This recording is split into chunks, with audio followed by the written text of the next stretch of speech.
there are so many jigsaw puzzle pieces, I like to refer to it as. We all have this big thyroid jigsaw, or anyone with a chronic health condition. And it's often about slotting those pieces into place and figuring out which ones apply to you. The same ones won't apply to everyone because we're also individual and we're also unique. Welcome to the debut episode of Season 3 of the Fempower Health Podcast, where my guests and I are here to empower you to be the CEO of your health. I'm Georgie Kovacs, your host. The World Health Organization estimates that over 750 million people suffer from some sort of thyroid condition, yet about 60%, yes, that's 60%, go undiagnosed. So today I interview Rachel Hill, and she is a highly ranked and multi-award winning thyroid patient advocate, writer, speaker, and author behind the Invisible Hypothyroidism.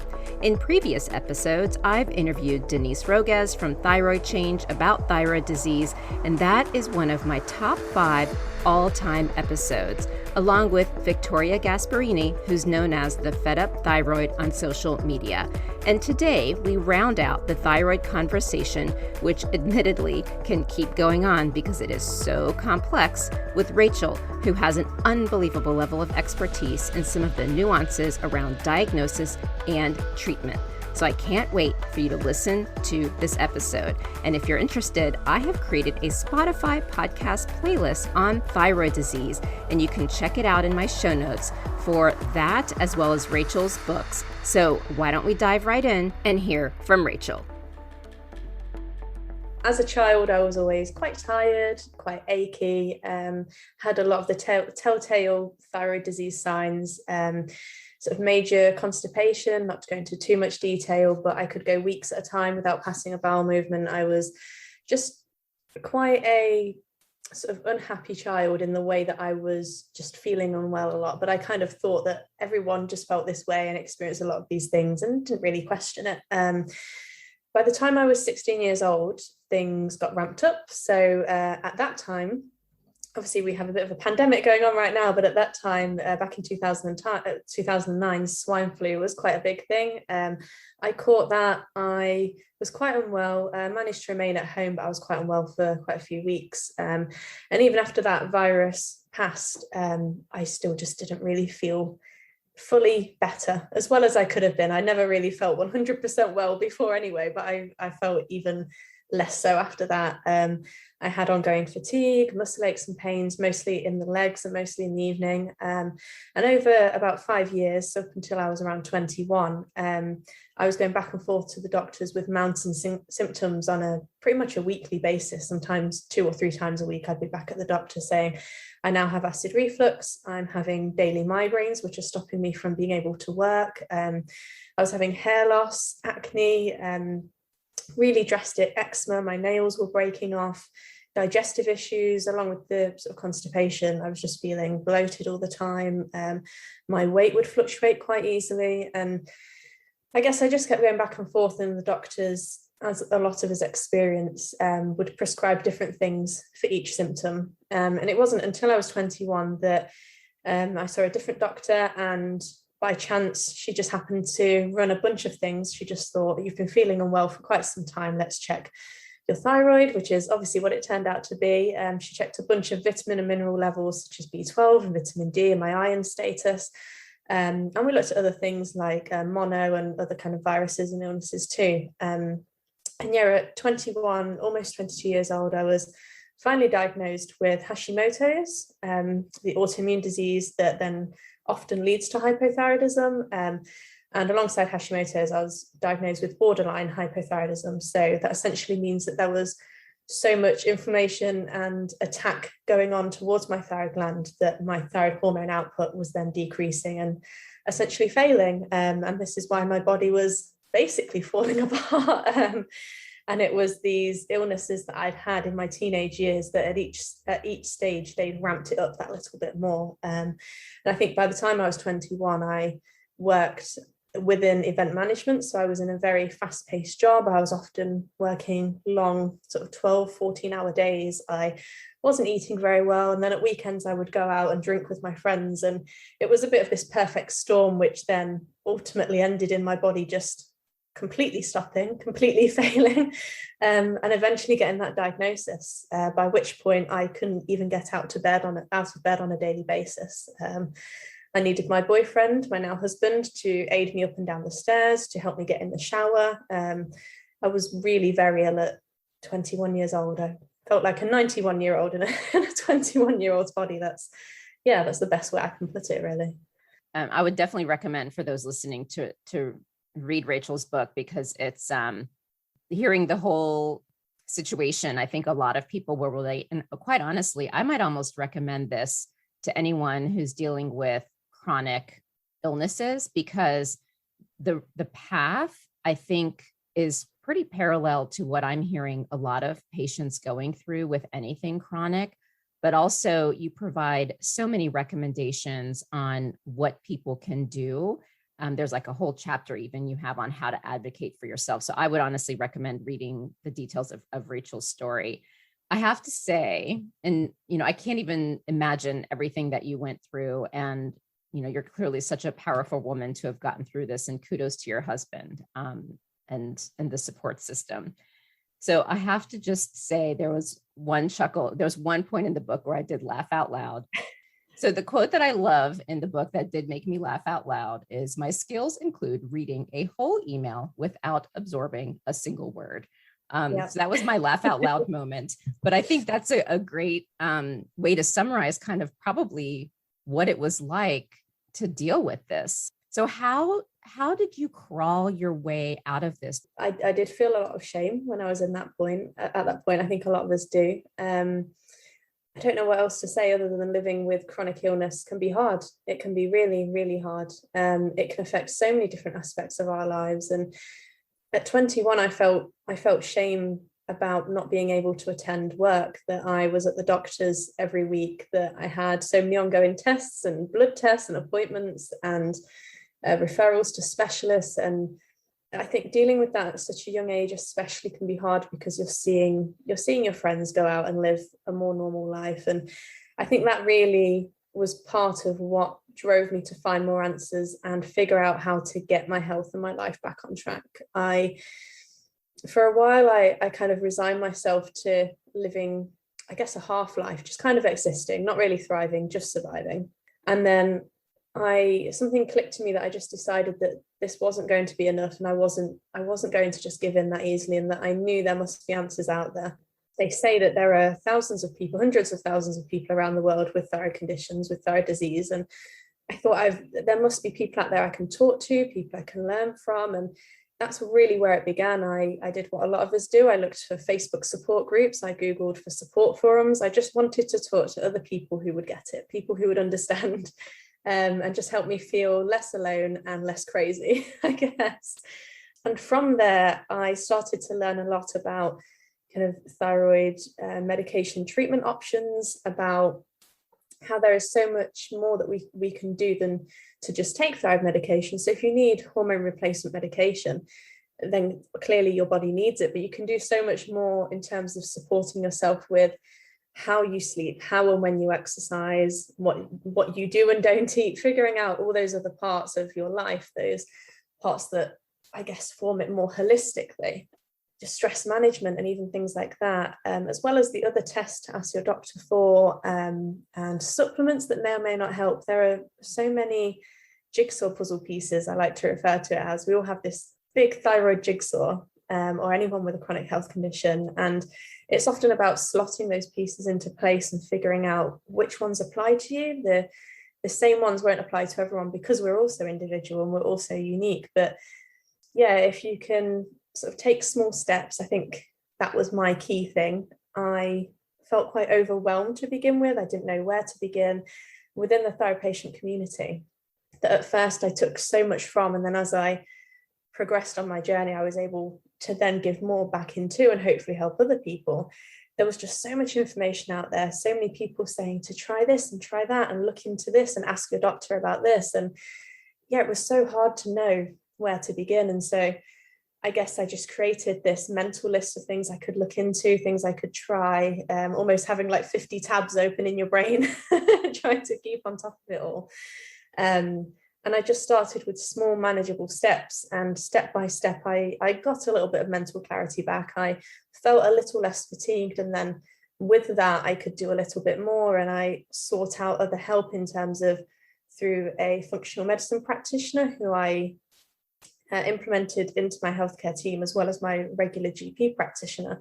And I started to build a support system of people that helped to support me, so that then eventually I wasn't just doing it all on my own either. But yeah, I think there's just so much information out there for not just thyroid patients, anyone with any kind of physical or mental health condition, that you often just don't know where to begin. And sometimes the first step is just to take a first step, just to dip your toe into the water, take a baby step, try something. And if nothing else, find your tribe, find other people that are living what you're living, people that will help you feel understood and listened to and less alone, and start there.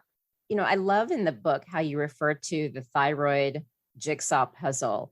I will never forget probably the most impactful. And this woman had posted online, she was in her 40s, and she said, you know, I don't know how many embryos I should use. And she went on to say that she's had all these miscarriages, et cetera. And these were her last embryos. I read it and I said to her, you're asking the wrong question. Mm-hmm. You need to find out why you're not getting pregnant, because these are your last and best two. You're in your 40s. And until you solve your jigsaw puzzle, you're wasting your time. This is not the right question. So the path that you went on is you found out that desiccated thyroid is much more effective for you. You had gotten frustrated because you couldn't get the prescription because the conventional doctor refused to prescribe it.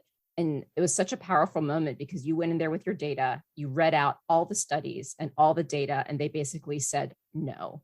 You know, I think it's more than just, here's this type of medication, tell me about it. But I think it's really important for people to understand the context of that journey. So first, tell me how that felt when you were like, I think this is going to work, but I have to wait 3 weeks, because that wasn't in the book. And I was like, right there, I was like, tell me more about how that felt. Yeah, it was huge.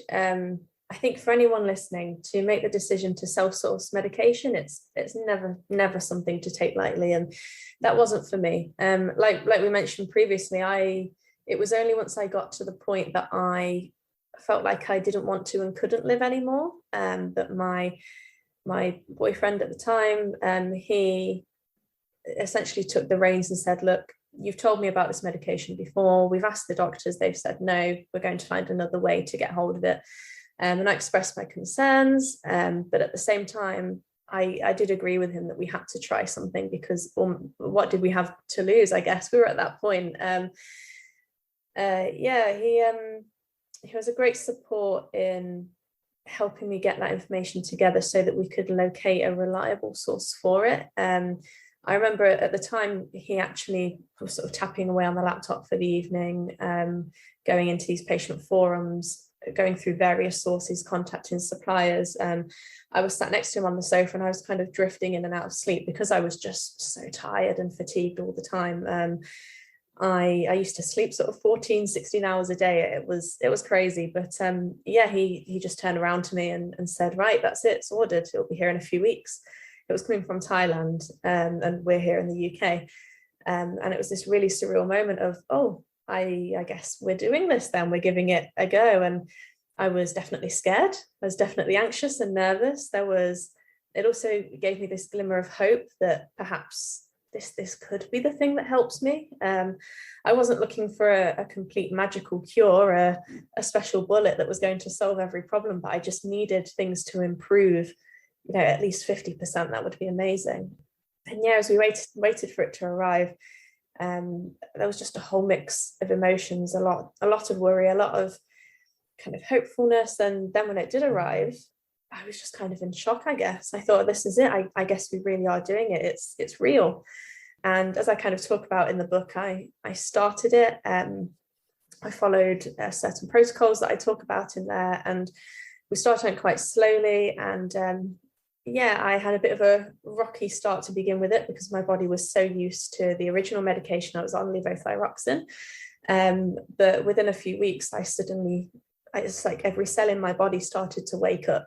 I was starting to remember what life used to be like before I got chronically ill. And yeah, as time went on, I just responded better and better to it. I think it took about 3 months in total for me to get to the highest kind of capacity that medication was only ever going to give me back. And then by that point, I was feeling so much better that's when I started to investigate those other jigsaw pieces and start to implement other things, because I suddenly had so much more clarity in my head and so much more energy that I could then devote time to that, to start figuring out those other pieces. But yeah, I've had a very sort of roller coaster ride of a journey with desiccated thyroid medication. I was on the self-sourced kind for a few years. I'm now thankfully privately prescribed it, which I think I do cover in the book. Yes, you do. Once I was financially able to see a private doctor here in the UK, because natural desiccated thyroid just isn't routinely prescribed on the NHS at all. Yeah, once I could see a private doctor, of which I do still see, I've been able to have it now privately prescribed for 2.5 years. And it just makes a lot of difference, because it takes a lot of that worry away about where something's coming and if you're going to be able to get hold of more as well. Obviously, it's a lot more regulated this way. So yep, absolutely. Yeah, things are feeling a lot more settled now. To set context, though, because what I don't want, because some may listen to this and not have the capacity to read the book, which again, I do encourage, because there's such a holistic picture you paint. I think there's no way in this short time we can cover everything. And the book is about 3 hours to read. And so it's very reasonable. It's not like someone's going to have to spend 6 weeks reading every single scientific study or something. You do a very nice job in simplifying, but being thorough. And so, but just again, in case someone doesn't read your book, this is not a desiccated thyroid pitch. I think the point for you was that that's what worked for you. That was your jigsaw, one of the pieces for your jigsaw puzzle. So Synthroid and levothyroxine are the other two medications that tend to be commonly prescribed. So for anyone who is prescribed that, or and then maybe is struggling, like, give us that context just so people understand why I brought up desiccated thyroid and why it happened to be your solution, just in case someone is having similar struggles and trying to solve for it. Yeah, so for me, I had been on levothyroxine for about 5 or 6 months, and I could just tell that it wasn't really working, and my NHS GP admitted that it wasn't really helping me, because the symptoms I did have of fatigue, brain fog, muscle aches and pains were only getting worse, and then I was also gaining new ones. When we tested my thyroid hormone levels, the TSH result never really moved. And you can get a copy of your test results from your doctor as well. You can ask them to print them out.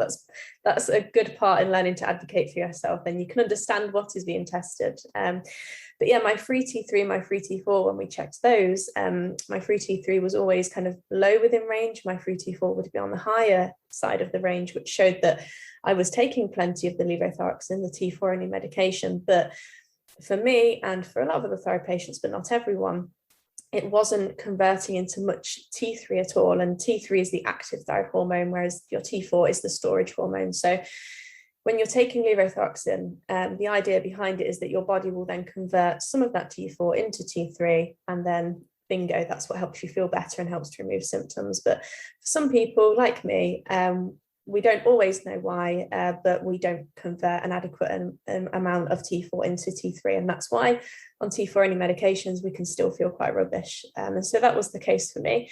That's why then when we added in the natural desiccated thyroid, which includes both T3 and T4, it took away that need for conversion. So I instantly had readily available T3, and that's why it made such a difference for me. But yeah, this is why it really depends on how your body works. There are so many different factors that can impact why certain things work for different people. And the T4 medications, such as Synthroid and levothyroxine, they clearly work for a lot of people. I hear from a lot of people within my community that are feeling great on them.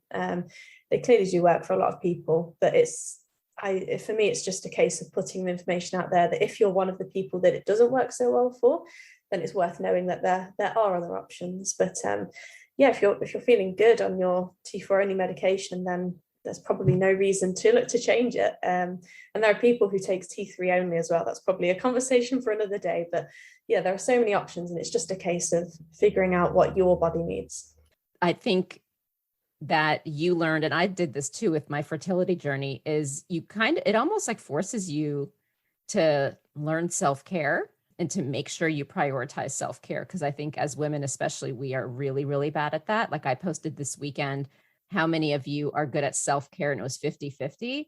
And then the next question I asked was, how many of you feel guilty? And everyone said yes. And it was so fascinating. Talk to us about that holistic journey. I think it ties in well with, like you say, this idea of self-care, because I think a lot of us, when we think of self-care, we think of bubble baths and face masks and going to meditation retreats and things like that. And actually for me, self-care is eating in a way every day that it fuels my body, or avoiding the foods that make my thyroid symptoms flare up and give me a Hashimoto's flare. For me, self-care is getting myself to bed by 10 p.m. every night, because if I don't, and I have a toddler that gets me up at 5:30, 6 in the morning, again, I'm going to be starting the day with less energy and could put myself into a Hashimoto's flare within a few days. So yeah, I think it really ties in nicely to that idea of self-care. But as thyroid patients, it's not all just about that bubble baths, face masks, painting your nails. It's doing the things every day that help you keep your condition under control and help you feeling as well as you can do. And yeah, for me, that encompasses all these thyroid jigsaw puzzle pieces, such as eating a way that I am keeping my blood sugar balanced. I think before I used to grab a lot of convenience foods, fast food, processed food, things high in sugar and carbs. And I don't want to demonize certain foods in any way, because at the end of the day, it's all about balance. But now when I eat, I'll sit down and I'll think, how can I make this meal have a good proportion of protein to healthy fats to a little bit of carbs to getting some greens on my plate, and focusing on shifting my eating to being a bit more balanced and looking at food at how it's going to fuel me. Either it's going to make me feel good or it's going to make me feel bad. That can have a big impact on my day to day. And that was actually one of the key things, because I didn't realize how much sugar or how many carbs I was eating at the time that was bouncing my glycemic index just all over the place. And one of the other big things that made a difference for me was going gluten-free. And that's quite a big one within the Hashimoto's community. Obviously, with all of these kind of lifestyle interventions that we talk about, it is a case of it's not one size fits all. Different things will work for different people, but we do hear repeatedly that Hashimoto's patients find a lot of help in going gluten-free. I put it off for a while, because for me, it seemed like a lot of faff. It seemed like a big thing to do. When I eventually decided to commit to it and give it a go, my brain fog completely disappeared. My joint and muscle aches and pains completely disappeared. My heart palpitations disappeared. Going gluten-free has made such a big difference for my health, and that's been one of the biggest things that I've done, besides switching thyroid medication. And then looking at things like your vitamin and mineral levels, and these are all things that your doctor can easily test for as well, looking at your iron levels, your B12, your vitamin D. A lot of us with various chronic health conditions often have anemia, low vitamin D, low vitamin B12, even low sort of zinc and things like that. And that can really be contributing to feeling tired and brain fogged and demotivated and perhaps even depressed or anxious. So these are other things that we can also look at and just check that we've got enough of those things within our systems. And simple supplementation, which your doctor can then talk to you about, can make a whole world of difference as well, because I found that my vitamin D and my iron were almost at a zero by the time I was diagnosed with a thyroid condition. And so it wasn't just about treating the thyroid hormone levels. It was a case of looking at, like we say, the whole picture, and making sure that we're not missing anything else. Because if we've got all these different things going on, it can be hard to know where the fatigue is actually coming from, or the muscle aches and the joint pain. Is it coming from the thyroid condition? Is it coming from the low vitamin D or the low iron? So we've really got to look at everything and make sure that we're just treating everything and giving everything a bit of time. I think as well, your gut health is so important. I worked with a functional medicine practitioner to look at balancing my gut and improving my gut health. So looking at probiotics, digestive enzymes, and eating a diet that was feeding the good gut bacteria. And again, that made such a difference in my hair and my skin and just overall mood. My anxiety improved a lot. I think I have a really comprehensive article on my website, as well as my book going into detail about it. There are probably 100 different things we could look at, if not more. But for me, those were some of the big things that once I'd addressed those, I was coming on in leaps and bounds, and I was making so much progress in how I felt, as well as looking at simple things like making sure you're getting to bed for a good time and you're prioritizing getting good sleep and good rest. I think a lot of us take for granted just kind of getting into bed after midnight and then being up at 6 a.m. ready to go to work. And we're often just not getting enough sleep. Right. And that can exacerbate everything too. So yeah, for me, it's a case of keeping all these things in mind, trying to keep everything in check every day, because then it's just helping us to keep everything more balanced on a more regular basis. Instead of having these highs and lows of feeling awful, feeling great, we can keep things a bit more even if we're able to just keep on top of these little day-to-day things. I wanted to ask you about soy. Goitrogenic, I just wanted to, just in case people hadn't heard of specific things you can do with those types of foods, so I'd love for you to list out what they are, but then also addressing soy, because I think sometimes there's oversimplification on social media, and then I see people getting frustrated and posting, I'm sick of people saying you can't eat soy. Everyone can eat soy. And so there's this like battle amongst the opinions. And I would just love to get your perspective. And if you could share with me, like, this is what we know, this is what we don't know, and this is context, just so people understand that. Because I think the one or the other opinion is not fair to any of us. So talk to us about what you've seen. It's never helpful to make these blanket statements. As we've already said, there's no one size fits all. I personally, in all that I do, I will never say that I recommend everyone goes gluten-free or dairy-free or soy-free. And I also personally don't think it's necessary to avoid all goitrogenic foods or things like that as well. For me, going gluten-free is what's helped me. I've trialed things like dairy-free for several months and it made no difference to me whatsoever, but it did increase my stress levels because I found it that much harder avoiding yet another thing from my diet. So at that point, you then have to weigh up how much something really is worth. If you're not seeing any physical improvements, but it's making your stress levels a lot worse, then that is then making you more tired and perhaps affecting your hormones and gut health. Then yeah, you've got a real situation on your hands that way as well. So yeah, as with any dietary changes, it's all a case of trial and error and seeing what your body personally tolerates and what it doesn't tolerate. Other things to keep in mind can be caffeine and alcohol too. Those are two things that I've completely removed because they are what I realized were giving me really severe migraines and were giving me a lot of cystic acne as well. So yeah, there can be some other things to just trial removing from your diet for a few weeks and seeing what happens. In terms of goitrogenic foods, they're your things like Brussels sprouts, broccoli, peanuts fall within there as well, cabbage, a lot of your leafy green foods.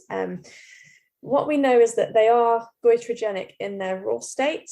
It's generally believed that if you cook them until the crunch is gone, then that generally means that those qualities have been removed and therefore should not be harmful to your thyroid health. I personally don't particularly limit or avoid those foods. I also don't eat them in excess either. I tend to eat everything in quite a sort of balanced amount, but I do generally cook them until they're not really, really crunchy as well. And for me personally, that works fine. I don't notice a negative effect. For other people, they may eat those foods and feel a negative impact. And it's the same for soy as well. I have reduced my soy levels before, haven't really seen any impact.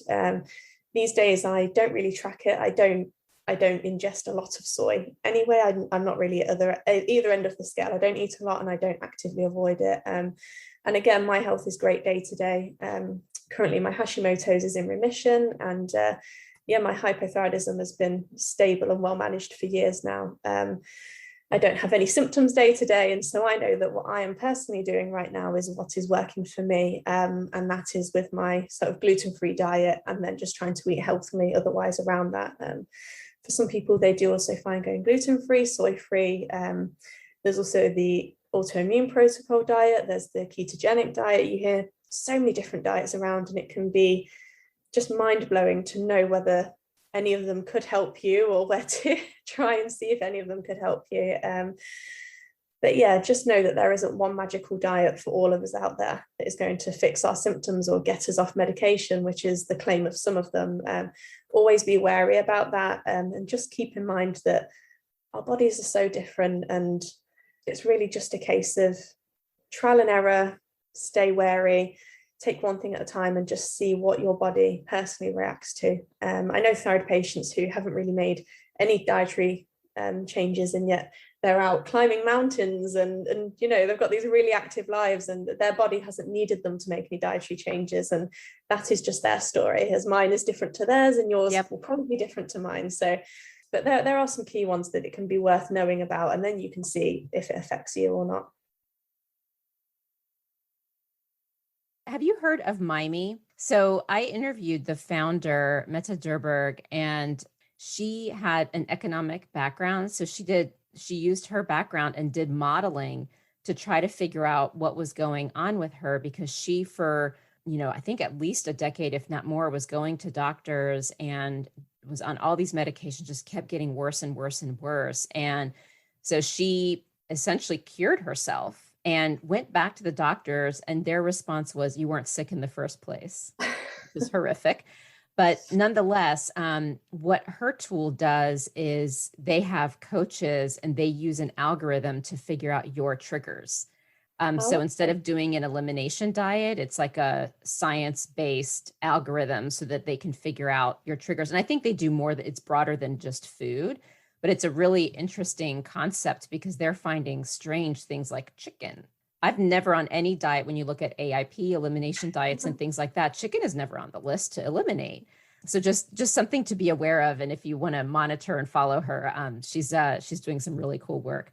Now, a couple of other things. So one is the spoon theory. I think this is so important because it also ties to a couple of blog posts that you even put in your book, where it's around educating people who are in your life. Yeah, so the spoon theory, I by no means created it. It's a very common sort of theory and metaphor within the chronic illness world. It essentially refers to your baseline of energy of which you start the day. So if you imagine starting the day with, say, 10 spoons, and spoons are your unit of energy, having a shower might use up a couple of spoons, walking to work might use up 3 or 4 spoons, depending on what work you do. If it's quite physical, that might use up more spoons compared to if you're sat at a desk or doing something less physical. And so it basically represents the way in which our energy as people with chronic health conditions can be depleted much quicker than those without.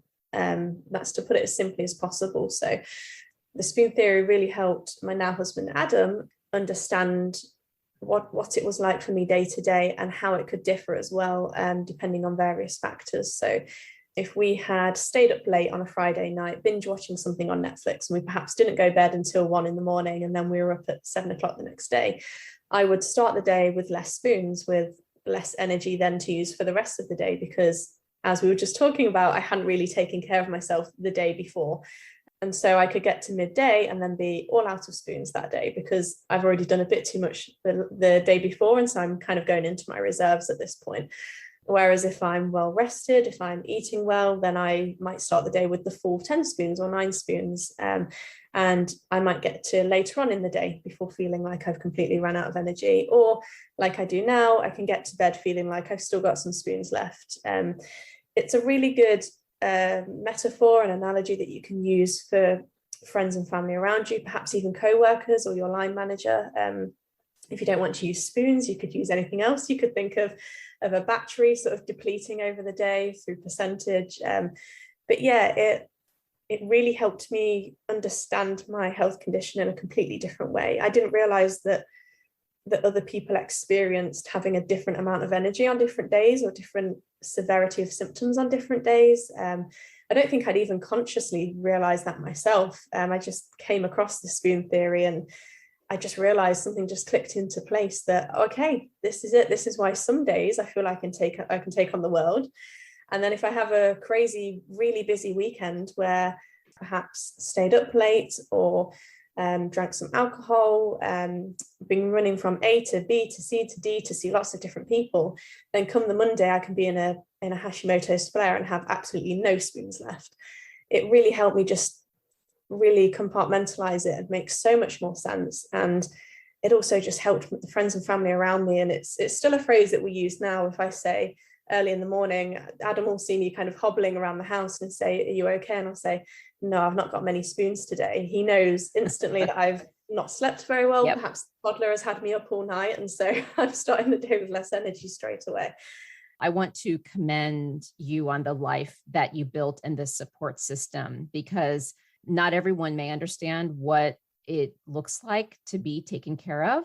One question I did have is that journey of back when you were 21 and you're newly diagnosed, and now you're not able to keep up with your friends.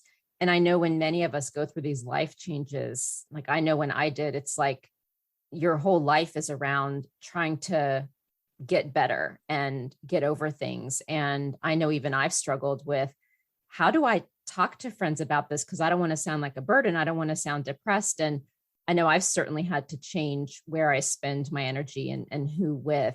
Pretty much my whole life, I've been a perfectionist and a bit of a control freak in certain areas of my life. And so I think to have this health condition happen to you, it can just feel like your whole world is just spinning out of control and you can't hold on to anything. Everything is just changing and slipping away. And as the friend who, I mean, I still am in some aspects now, but more so before my kind of health crisis, I was the friend who was organizing parties on an almost constant basis and get-togethers and lots of social gatherings and maintaining lots of different friendship circles, and really enjoyed and thrived in that environment. When I got sick, that had to change because I no longer had the energy, and I no longer felt well enough to be hosting all of these great parties and organizing to go to these really interesting places as teenagers or people in their early 20s, or doing all these fun activities and bringing different friendship circles together. I was just too sick to take that on anymore. And so one of the kind of good things, I guess, to come out of that grieving process that I went through when my life changed so drastically was that I learned, and the people around me also learned, that I could no longer be that friend that did everything and was essentially everyone's mum and looked after all our social lives. I had to take a step back, and by doing so, I think you always kind of discover the friends that are going to stick around, the ones that will put into a more two-way relationship instead of a relationship always feeling one way. If you're, as I was then, I was often in certain relationships the only friend really trying to organize to see them or put the time in to keep it going. And when I could no longer do that, inevitably certain friendships did kind of wane, or they at least fell silent for a while and then perhaps picked up again later on. You go through so many different seasons in life that I like to believe certain friendships come in at certain times to teach you certain things, and some friendships might come and go as the seasons change, as you have other things in common and not so much, and you mature and you find who your tribe really are. And the people who can adapt, learn to understand what you're going through and grow with you, they inevitably stick around. It's so true in life. It really, really is. And you put it beautifully. So thank you so much for being open to sharing that. I guess learning to advocate for yourself. My key message is to be your own thyroid advocate. And that encompasses understanding your health condition and understanding all the ins and outs, so that you can go into the doctor's office feeling armed to ask the right questions and feeling armed to know how to look for a doctor that's going to work with you and be right for you. I think you touched on it slightly earlier, so I won't go into too much detail, but one of the biggest things you can do, as well as getting on the right medication, is understanding what your thyroid levels mean and looking at what we call optimal or optimized thyroid levels. Often our test results can fall within quite a large range, and the ranges are quite unspecific and sometimes outdated too. For a lot of conventionally trained doctors, they're happy with your results as long as they fall somewhere within the range. But because they're so wide and so unspecific, that might not mean a lot to you and your health. So when we talk about optimal thyroid hormone levels, or just optimal levels, this is a much more specific place within the range. So yeah, obviously they can differ from person to person. Usually within the thyroid world, we talk about a TSH below 2 or 2.5, whereas a original range would be up to 4, 5, and sometimes even up to 10, which is obviously a lot less specific. So when we talk about TSH being below 2 or 2.5, that just means that it's optimal in the way that a lot of people feel much better when it's at that point compared to anywhere within that huge range. And yeah, it's the same for your free T3 and T4 levels as well. If you head to my website, you'll find a lot more sort of more in-depth information around that, as well as all the sources. So I've put all of the references as well, along with the article, so that you can see where those numbers come from. And so here we're kind of almost starting with, I know I have a thyroid condition, what do I do? So that's also a great reference. And also my interview with Victoria Gasparini as well, the Fed Up Thyroid. So if you're open to it, what would be a fun fact, Rachel, that you would like us to know about yourself? I love a good fancy dress party. I don't know if that's what you call them in the States, but essentially a themed party where we can get dressed up in something quite creative. So I love Halloween. I love Christmas and the idea of Christmas parties. Now that I've got a child of my own, my plan is to throw him wild parties every year so that he can dress up in something fun. I'll be getting dressed up with him as well. So oh my goodness. Thank you so much. Well, I'm getting on an airplane and you have to invite me to one of your parties, or I'm letting you know when I'm in the area, and I'll text you to see if you're throwing one. That sounds so much fun. I am impressed with you and so proud of you for doing so much out of the struggles that you had, just given everything you wrote in the book. I'm sure there's even deeper stuff in there, and I can only imagine. Really thrilled and honored that we got connected, and I've had this chance to connect with you. Yes, thank you so much for having me on. It's been an absolute pleasure. Thank you for joining me today on Fempower Health. If you'd like to continue the conversation, please follow me on social media. I am most active on Instagram, LinkedIn, as well as TikTok. You can also subscribe to the weekly newsletter if you want to stay off social media to get the latest and greatest updates. And you can find the link to that either on my website, fempower-health.com, which is a hub to all the different health topics I've covered over the past 5 years, or you can go to the show notes where there's links to all the helpful resources that are relevant to this discussion. And if you know of someone in your life who would benefit from this information, please do pass this along, because that is how we can ensure this important information reaches those who need it most.